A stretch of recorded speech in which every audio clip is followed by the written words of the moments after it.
नमन।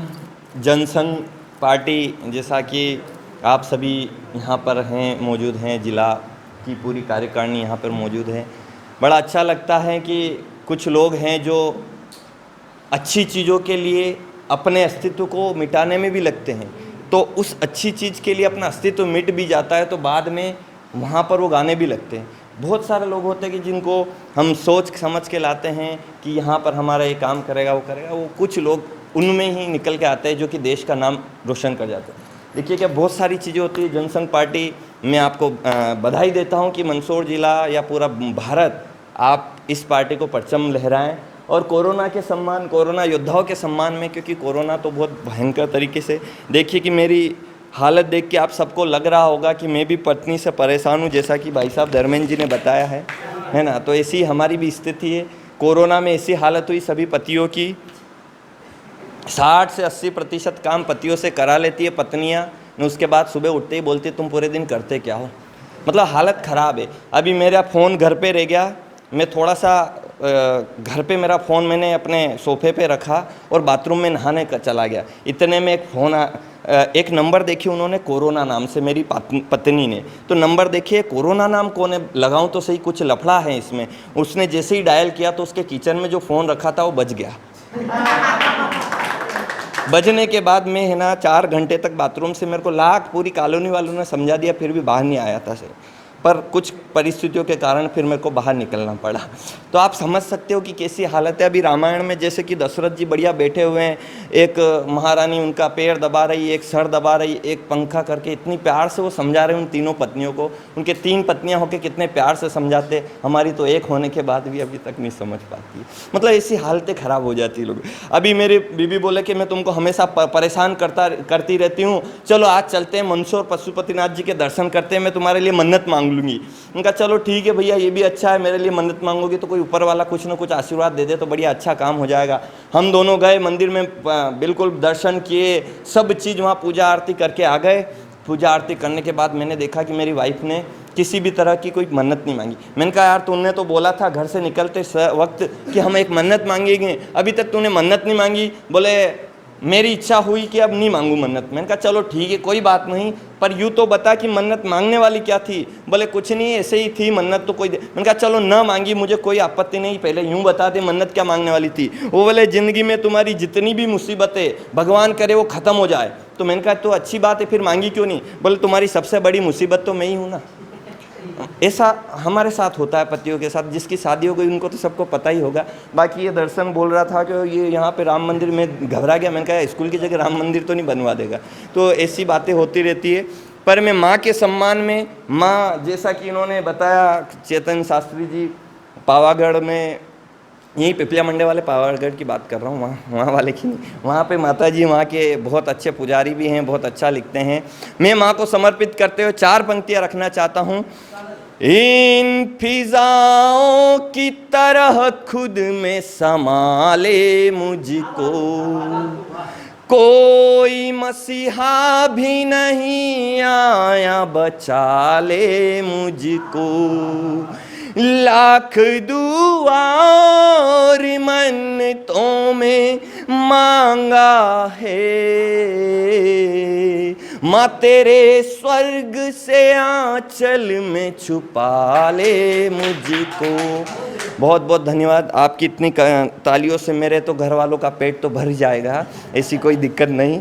बाकी देखिए क्या है कि बहुत सारे हमारे साथ हादसे होते हैं। मैं एक दिन यहाँ से देवास से, मंदसौर में ही कवि सम्मेलन था, योगेश जी ने मोरवन में रखा, तो मैं आ रहा था तो नीचे की जो छः की सीटर होती है, तो 6 सीटर पे एक लेडी से बैठी थी जिनकी उम्र 50, 60, 70, 80, 90 साल के आसपास थी। और ऊपर जो सोने की जगह थी वहाँ पे मैं सोया हुआ था। सब अपनी बातें कर रही थी, उनके किचन में ये होता है ये होता है। मैंने कहा चलो जान दो, अपने क्या करना, किसी लेडीज़ से अपने किसी लेडीज़ को छेड़ना नहीं। मैं सुनता रहा।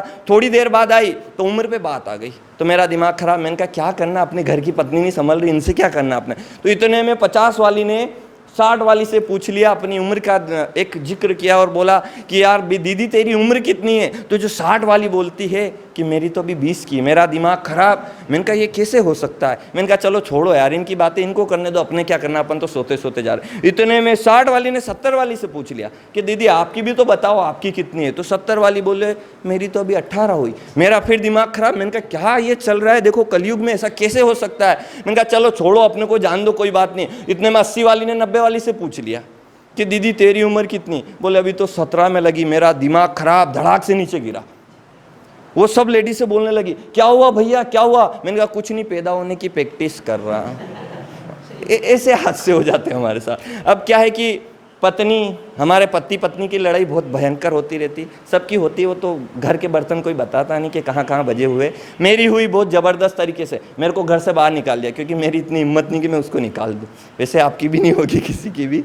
मैं गया तेलिया तालाब, अपना सबसे बढ़िया स्थान, वहाँ जाके बैठा। वहाँ जाने के बाद मैं पत्थर फेंकता रहा, 1 घंटे तक उस तालाब में पत्थर फेंकता रहा। तो एक मेंढक अंदर से निकल के आया, मेरे पास बैठा। बोले भैया आपको दिक्कत क्या है। तो मैंने अपनी पूरी गाथा सुनाई कि घर पे ऐसी ऐसी लड़ाई हुई और मैं यहाँ आके मैं तुम्हारी शरण में बैठा हूँ। बोले आपने आपके वाली के चक्कर में मेरी वाली का सर फोड़ दिया। मतलब ये सारे हादसे हमारे साथ ही होते। कोरोना योद्धाओं के सम्मान में 4 पंक्तियाँ आपको अर्पित करता हूँ। अगर आपके दिल तक उन कोरोना योद्धाओं की आवाज़ पहुँचे तो मैं चाहता हूँ कि यहाँ पे जितने भी आप विराजमान हैं सबकी अच्छे से तालियां गूंजे। दुश्मन को जो जिंदा गाड़े, शेरों के जबड़े फाड़े हैं। मेरे देश के वो सैनिक हैं जो सिंहों से तेज दहाड़े हैं। जो हाथ लिए बंदूक खड़े मेरी मातृभूमि के लाडले हैं। फीका न पड़े कोई पर्व यहाँ, इस शेर तेरे रखवाले हैं। बहुत बहुत धन्यवाद साहब।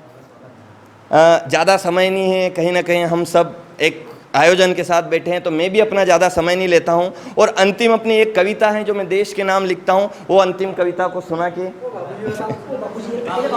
मैं बिल्कुल बाबूजी वाली कविता। आज फादर्स डे है और कहीं ना कहीं पिता का कोई दिवस नहीं होता। मेरे अंदाज में तो ये तो पिता के सारे दिवस होते हैं, कहीं ना कहीं पुत्र का दिवस निकालना चाहिए, क्योंकि माँ और बाप ने तो हमें जन्म दिया है, उनका कोई दिवस नहीं मनाया जाता। फिर भी मैं आपको वो बाबूजी वाली कुछ पंक्तियाँ जो इन सबके दिल में हैं, तो शायद मैं वो आपको सुना के जाऊँगा। देखिए, मैं पहले देशभक्त जैसा कि कोरोना योद्धा, जो चाहे वो मीडिया कर्मी हों, स्वास्थ्य कर्मी हों, या फिर हमारे फौजी भाई हैं, या पुलिस जो भी हो, ये सारे उस टाइम पे खड़े रहे थे जब देश की संकट में था। आज चीन अपनी हुकार धर रहा है, तो वहाँ भी हमारे कहीं ना कहीं योद्धा ही हैं जो देश के लिए काम कर रहे हैं, देश के लिए मर मिटने के लिए तैयार हो रहे हैं। तो मैं उसी देश के नाम, कुछ ऐसी स्थितियाँ हैं जिसमें देश को पीछे करने का कोशिश किया जा रहा है, तो मैं उसी को समर्पित करते हुए, कहीं पथराव हो जाता है, कहीं कुछ हो जाता है, तो मैं उसी के सम्मान में कविता पढ़ना चाहता हूँ। आप सभी का आशीर्वाद मिले।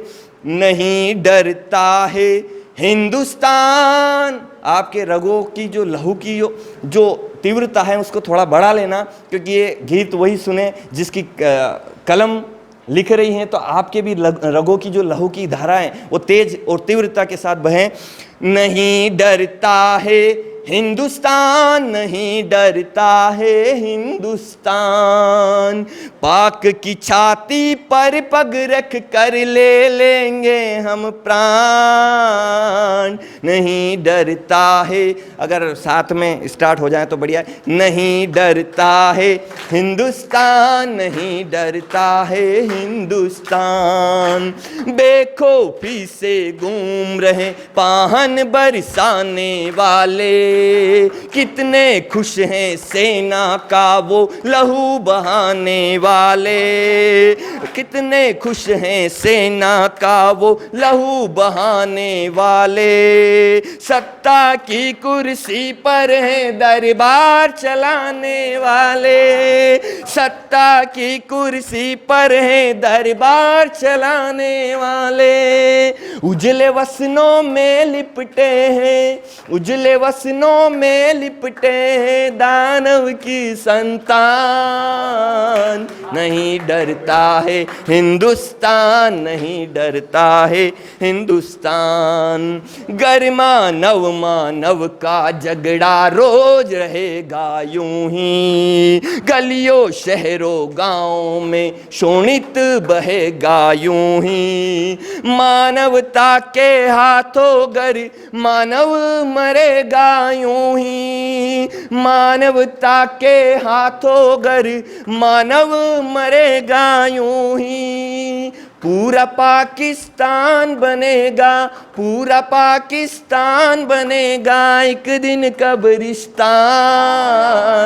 नहीं डरता है हिंदुस्तान, नहीं डरता है हिंदुस्तान। जनसंघ पार्टी बनी है तो क्या हम परिवर्तन करने की कोशिश करेंगे कि वेग से अपने मुल्क में ये कानून भी बन जाएगा। अरे वेग से अपने देश में ये कानून भी बन जाएगा। जो ना बोले जय भारत वो मात यहीं खाएगा। आतंकी को देश के तब कोई ना बचा पाएगा, आतंकी के देश को तब कोई ना बचा पाएगा। गो भक्तों के हाथों में है, गो भक्तों के हाथों में पूरा हिंदुस्तान। नहीं डरता है हिंदुस्तान, नहीं डरता है हिंदुस्तान। और अंतिम बंद मैं आपके समक्ष रखता हूं कि वाकई में क्या आने वाला समय है और क्या हम करने वाले हैं कि बेखौफी का आलम एक दिन, बेखौफी का आलम एक दिन देश में ये आएगा। वंदे मातरम गीत को एक दिन पाक भी दोहराएगा।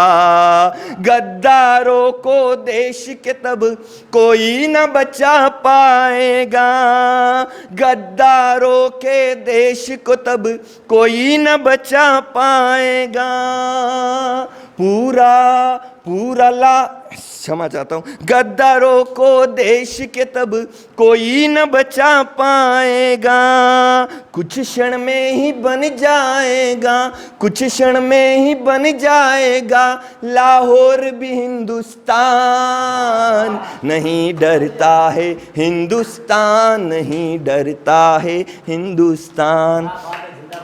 और क्योंकि मैं 2009 की बात है, मैं भी कहीं किसान का बेटा ही हूँ, कहीं ना कहीं सीतामऊ के आसपास का ही रहने वाला हूँ। तो 2009 की बात है जब मैं स्कूल से आता था और रात को 10 बजे लाइट आती थी। तब मेरे पिताजी सिंचाई करने खेत पे जाया करते थे। तो रात को 10 बजे में उनका टिफ़िन और चाय लेके जाता था और वहाँ देखता था कि वाकई में क्या मेहनत कर रहे और हम जैसे लड़के क्या गुल खिला रहे। तो वो मैंने उनमें रखने की कोशिश की। 2009 की मैं उनकी दर्द की कहानी आपको बताना चाहूँगा कि सुबह में क्या दोपहरी में वो करते काम बाबूजी, बहुत हारे थके फिर भी न ले आ राम बाबूजी।